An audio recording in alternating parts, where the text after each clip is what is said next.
কেউ যদি আরাফার দিন যুলহিজ্জার 9 তারিখে সিয়াম পালন করে তাহলে তার বিগত 1 বছর আগে ও পরে 2 বছরের পাপ ক্ষমা করা হবে।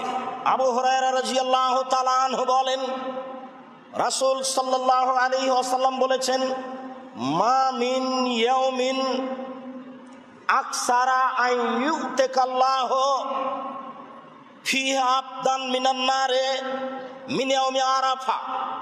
পৃথিবীতে এমন কোনো দিন নাই যে দিন আল্লাহ তাআলা অধিক সংখ্যক মানুষকে জাহান্নাম থেকে মুক্তি দেন।